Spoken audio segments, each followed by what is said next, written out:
अमृत स्नानाला सुरुवात झाली आहे। सर्वात आधी नागा साधूंनी स्नान केलंय आणि त्यानंतर मग महानिर्वाणी आणि निरंजनी आखाड्याने संगमामध्ये स्नान केल्याचं पाहायला मिळालंय। आतापर्यंत 33 कोटींपेक्षा जास्त भाविकांनी महाकुंभात स्नान केलंय, तर आज सुमारे 5 कोटी भाविक अमृत स्नान करतील अशी अपेक्षा।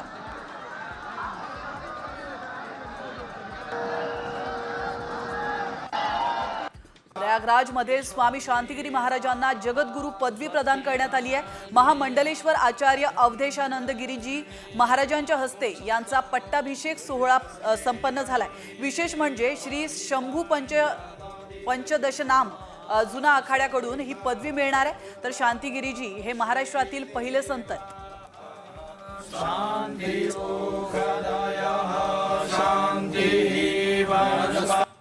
नाशिकमध्ये 2027 मध्ये सिंहस्थ कुंभमेळा होणार आहे।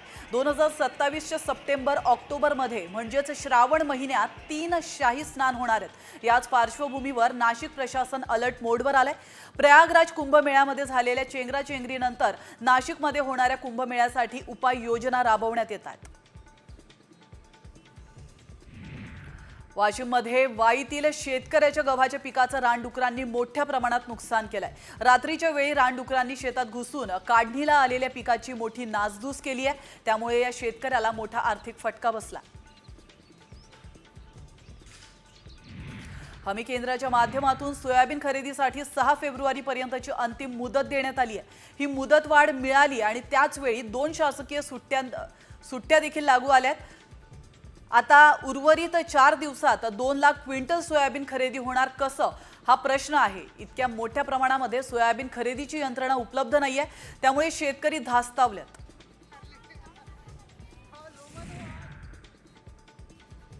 यवतमाळमध्ये सीसीआयने 10 फेब्रुवारी पर्यंत जिल्ह्यातील कापूस खरेदी थांबवली आहे। खुल्या बाजारात कापसाच्या दरात घसरण झाल्याने शेतकऱ्यांनी कापूस विक्रीसाठी सीसीआयकडे धाव घेतली आहे। त्यामुळे सीसीआयची केंद्र हाऊसफुल झाल्याने कापूस ठेवायला जागाच शिल्लक राहिलेली नाहीये। यामुळे सीसीआयने कापूस खरेदी थांबवली आहे। तर पुणे शहरातील कोंढवा खुर्द आणि कोंढवा बुद्रुकला जोडणाऱ्या रस्त्याची दुरावस्था झाली आहे, त्यामुळे पुणे महानगरपालिकेच्या विरोधात मनसेने आंदोलन केलंय। या दरम्यान नागरिकांच्या तक्रारी आणि अडचणी महानगरपालिकेच्या उपस्थित अधिकाऱ्यांसमोर मांडल्या गेल्यात। ताबडतोब या रस्त्याचं काम सुरू करण्यात येईल असं महानगरपालिका अधिकाऱ्यांनी आश्वासन दिलं। महाराष्ट्र नवनिर्माण सेनेचा आमच्या हक्काचा रस्ता, आमच्या हक्काचा रस्ता। नाशिकमध्ये सिडकोतील रायगड परिसरामध्ये महिलांकडून पाण्यासाठी रास्ता रोको आंदोलन करण्यात आलं। मागील काही दिवसांपासून पाणी पुरवठा विस्कळीत झाल्याने हे आंदोलन करण्यात आलं होतं, मात्र नगरसेवकांच्या मध्यस्थीनंतर ते मागे घेण्यात आलं।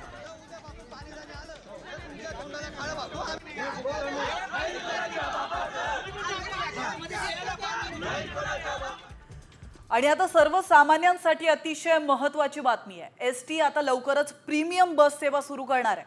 कर्नाटकद्वारे ऐरावत, अंबारी, राजहंस या प्रीमियम बस चालवल्या जातात, तर परिवहन मंत्री प्रताप सरनाईक यांनी देखील या बसची पाहणी केली आहे। सुरक्षित आणि वेळेवर सेवा ही प्रीमियम बसची खासियत आहे। आता कर्नाटकच्या धर्तीवर लवकरच महाराष्ट्रात देखील सर्वसामान्यांना प्रीमियम बस सेवा मिळणार आहे।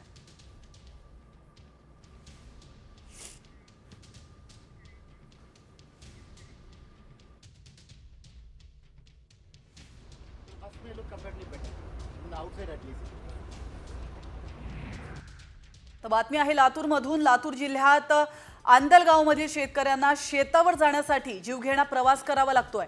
मांजरा नदी पलीकडील शेतीला जाण्यासाठी पर्यायी रस्ता नसल्याने लोखंडी कलईमधून प्रवास करावा लागतोय। त्याचप्रमाणे अनेक वेळा मागणी करून देखील पुलाची उभारणी होत नसल्याचा आरोप ग्रामस्थांनी केला। धाराशिवमधील हिंगणगावमध्ये शेतकऱ्यांना शेतात जाण्यासाठी जीवघेणा प्रवास करावा लागतोय।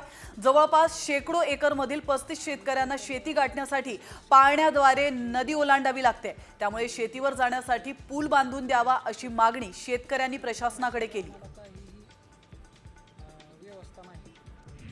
बीडचे जिल्हाधिकारी अविनाश पाठक यांनी जिल्ह्यातील आणखी 11 सरपंचांसह 402 जणांचं सदस्यत्व रद्द केलंय। जात वैधता प्रमाणपत्र सादर न केल्यानं ही कारवाई करण्यात आली आहे। याआधी 20 जानेवारीला 7 तालुक्यातील 13 सरपंच तर 418 सदस्यांचं सदस्यत्व पाठक यांनी रद्द केलं होतं. बीडचे पोलीस अधीक्षक नवनीत कावत यांनी अवैध धंद्यांविरोधात कारवाईचा धडकाच लावलाय.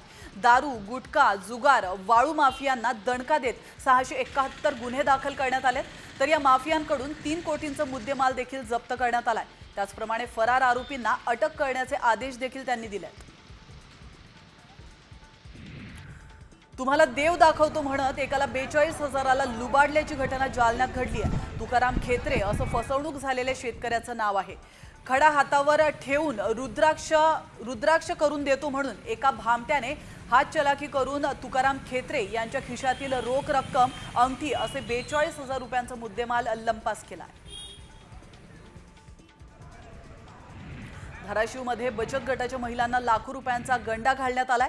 पैसे मागायला गेल्यावर या महिलांना काळ्या जादूची भीती दाखवण्यात आली आहे. तर महिलांच्या घरात राख, लिंबू टाकताना सीसीटीव्ही मध्ये संशयास्पद हालचाली कैद झाल्यात. त्यामुळे गावात भीतीचं वातावरण पसरलंय. सांगलीतल्या कृष्णा नदीवरील पुलाचं काम गेल्या काही महिन्यापासून रखडलंय. बांधकाम विभागाचे याकडे दुर्लक्ष होत असल्याचं पाहायला मिळत आहे. त्यामुळे पुलाचं काम लवकरात लवकर पूर्ण करावं अशी मागणी नागरिकांकडून केली जाते. वांगणी रेल्वे स्थानकातील चोरवाटांमुळे प्रवाशांच्या जीवाला धोका निर्माण झालाय. या चोरवाटांमुळे अनेक प्रवासी रेल्वे रूळ ओलांडून ये-जा करतायत. रेल्वे प्रशासनाच्या दुर्लक्षामुळे या ठिकाणी जीवितहानी होण्याची भीती व्यक्त होते. अकोला जिल्ह्यात हेल्मेट सक्ती सुरू झाली आहे. अकोला पोलीस दलाने अकोटमध्ये हेल्मेट जनजागृती रॅली काढली आहे. सार्वजनिक सुरक्षितता आणि प्रवासादरम्यान हेल्मेट वापरण्याचे महत्त्व नागरिकांपर्यंत पोहोचवण्यासाठी ही जनजागृती रॅली काढण्यात आली होती. राज्यभरात वीज वितरण करणाऱ्या महावितरणची वर्षाला 12,000 कोटींपेक्षा जास्त किमतीची वीज गायब होते. मात्र त्याचा भुर्दंड नियमित वीज बिल भरणाऱ्यांना बसतोय. त्यामुळे वीज गळती कमी करण्यासाठी काय उपाययोजना करणार असा सवाल सर्वसामान्य ग्राहक विचारतात. बुलडाण्यात 1,524 शासकीय कार्यालयांकडे 1 कोटींचे वीज बिल थकलंय. यात ग्रामीण पाणी पुरवठा आणि आरोग्य विभागाकडे सर्वाधिक थकबाकी आहे. तर 5 लाख ग्राहकांकडे 118 कोटी रुपये चालू थकबाकी आहे. तात्काळ थकीत वीज बिल भरून महावितरणला सहकार्य करावं असं आवाहन करण्यात येत आहे. यवतमाळच्या टिपेश्वर अभयारण्यामध्ये पीसी वाघिणीच्या गळ्यामध्ये तारांचा फास अडकल्याची बाब वन्यजीव फोटोग्राफरच्या फोटोतून उघडकीस आली आहे. वेळीच उपचार न झाल्यास वाघिणीसोबत पिल्लांच्याही जीवाला धोका निर्माण झाल्याचा वन्यजीव विभागाकडून भीती व्यक्त होते आणि या वाघिणीचा शोध सुरू असून अमरावतीचं पथक आता या जंगलामध्ये दाखल झालंय.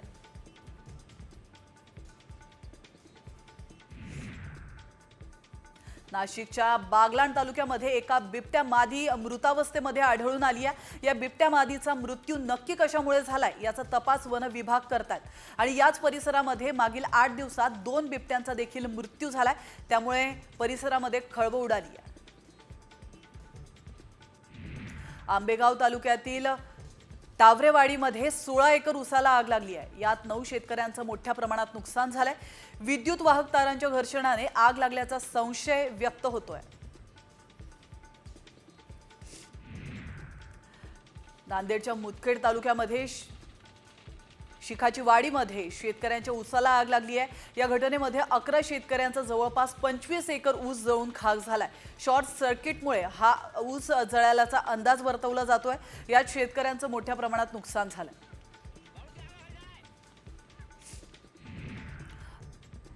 पुण्यातील गुलटेकडीत डायस प्लॉटमध्ये आर्ट सिरॅमिक या दुकानामध्ये आग लागली होती. ही आग विझवण्यासाठी अग्निशमन दलाकडून बीएसेट आणि एक्झॉस्ट फ्लोअरचा वापर करण्यात आला आणि या घटनेमध्ये कोणीही जखमी झालेलं नाही. पुण्यामध्ये बेशिस्त नागरिकांवर महानगरपालिकेने कारवाईचा बडगा उगारलाय. सार्वजनिक ठिकाणे अस्वच्छता करणाऱ्या 7,000 नागरिकांवर महानगरपालिकेने कारवाई केली आहे. तर 60 लाखांचा दंड वसूल करण्यात आलाय. पुण्यातील कोंढवा परिसरातून सर्वाधिक 9 लाखांचा दंड वसूल करण्यात आला.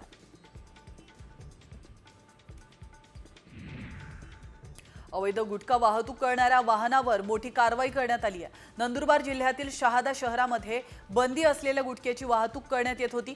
कारवाईमध्ये महाराष्ट्रामध्ये बंदी असलेल्या 24,34,000चा गुटखा मात्र जप्त करण्यात आला. पुणे ग्रामीण पोलिसांनी वेहरगाव या ठिकाणी मटका अड्ड्यावर कारवाई केली आहे. मटका खेळणाऱ्या 10 जणांवर गुन्हा दाखल करण्यात आलाय. पोलिसांनी 1,64,000चा मुद्देमाल जप्त केलाय. यामध्ये रोख रक्कम, जुगार साहित्य, मोटरसायकल, पावती पुस्तकं आणि मोबाईल फोन याचा समावेश आहे. नाशिकच्या पुणे इंदोर महामार्गावर भीषण अपघात झालाय. अपघातात 2 कंटेनर समोरासमोर धडकले असून त्यात एक जण जागीच ठार झालाय. यावेळी स्थानिकांनी घटनास्थळी धाव घेत अपघातग्रस्तांना रुग्णालयामध्ये दाखल केलं. कोल्हापूर जिल्ह्यातील हळदी कणगाव मार्गावर रात्री खासगी बसचा अपघात झाला. या अपघातात एकाचा मृत्यू तर 10 ते 15 जण हे प्रवासी जखमी झालेत. बसमधील प्रवासी मुंबईमधील एका खासगी कंपनीतील कर्मचारी होते, जे सहलीसाठी गोव्याला गेले होते. अकोल्यात 7 वर्षांच्या चिमुकलीला भरधाव ट्रकने चिरडलाय. या अपघातात चिमुकलीचा जागीच मृत्यू झालाय. स्कूटीने जाणाऱ्या दोघी बहिणींच्या स्कूटीला ट्रकने जोरदार धडक दिली आहे. अपघातानंतर संतप्त नातेवाईकांसह नागरिकांनी रस्त्यावरच ठिय्या मांडलाय. जालन्यात बदनापूरमध्ये एका तरुणीने राहत्या घरी गळफास घेत आत्महत्या केल्याची धक्कादायक घटना घडली आहे. उच्च शिक्षण घेऊन देखील शासकीय नोकरी मिळत नसल्याच्या नैराश्यातून तिने ही आत्महत्या केल्याचं सांगितलं जात आहे. या प्रकरणी बदनापूर पोलीस ठाण्यामध्ये आकस्मिक मृत्यूची नोंद करण्यात आली आहे. भिवंडीमध्ये अल्पवयीन मुलीचा शेजाऱ्याने विनयभंग करून तो फरार झालाय. बातमी पसरताच मोठ्या प्रमाणात स्थानिक घटनास्थळी दाखल झाले. मात्र जमावाने हे सर्व बांगलादेशी असल्याचं समजून घरात राहणाऱ्या तिघांना जबर मारहाण केली आहे. या प्रकरणी भिवंडी शहर पोलीस ठाण्यामध्ये गुन्हा दाखल करण्यात आला.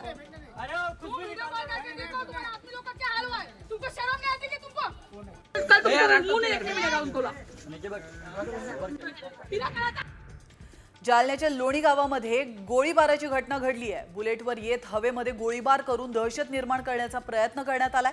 रविवारी सायंकाळी 4 वाजेच्या सुमारास हा प्रकार घडलाय. या प्रकरणी 3 आरोपींना आष्टी पोलिसांनी ताब्यात घेतलाय. जळगावमध्ये स्टॉक मार्केटशी संबंधित ॲप्लिकेशन डाउनलोड करायला सांगून मोहम्मद इम्रान यांची 7 लाखांची ऑनलाईन फसवणूक करण्यात आली आहे. या प्रकरणी सायबर पोलिसात अनोळखी महिलेविरोधात गुन्हा दाखल करण्यात आलाय. पुढील तपास पोलीस करतात.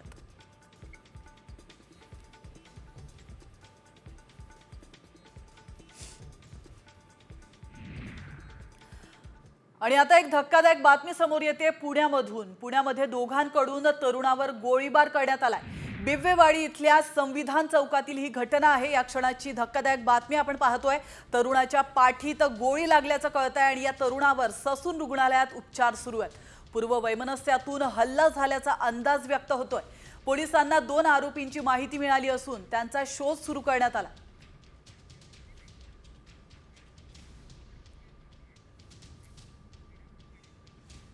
आणि आता महत्त्वाची बातमी आहे. तुम्ही भात खाता का? पनीरची भाजी देखील तुम्ही खात असाल. हे आम्ही तुम्हाला का विचारतोय ते बातमी पाहिल्यावर तुम्हाला कळणारच आहे. कारण भात आणि पनीर खाल्ल्याने जीबी सिंड्रोम होऊ शकतो असा दावा करण्यात आलाय. मात्र या दाव्यामध्ये तथ्य आहे का याची आम्ही पडताळणी केली आणि त्यावेळी नेमकं काय सत्य समोर आलंय तुम्हीच पहा. पनीर भात खाणार तर जीबीएस होणार. अशुद्ध पाण्यामुळेही जीबीएसचा धोका. व्हायरल मेसेज मागचं सत्य काय?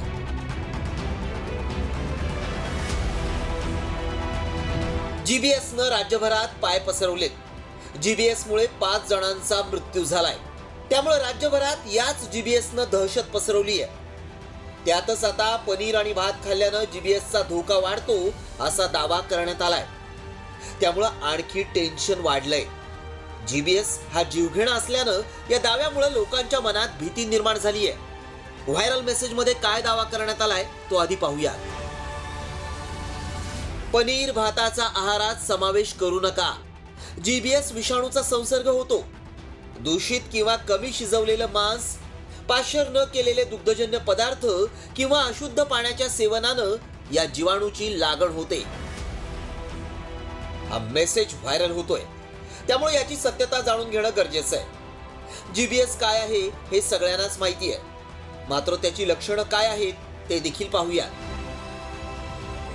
हात आणि पाय सुन्न होतात, हात आणि पायांना मुंग्या येतात, स्नायू कमजोर होतात, श्वास घेण्यात समस्या जाणवते. जीबीएस सिंड्रोमची ही लक्षणं आहेत, त्यामुळे ही लक्षणं आढळल्यास त्वरित डॉक्टरांचा सल्ला घ्या.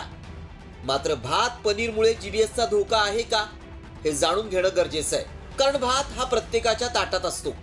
सगळेच जण भात खातात, त्यामुळे याची सत्यता जाणून घेणं गरजेचं आहे.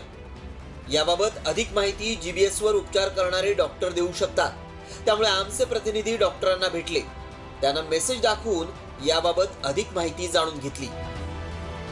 खरं बघितलं तर पनीर असेल, तांदूळ असेल किंवा चीज असेल, हे जर ताजं अन्न असेल, स्वच्छ असेल, तर त्यामुळं जीबीएस पसरण्याचा धोका आहे या मेसेजमध्ये मला तरी काही तथ्य वाटत नाही किंवा त्याला कुठलाही वैज्ञानिक आधार नाही आहे.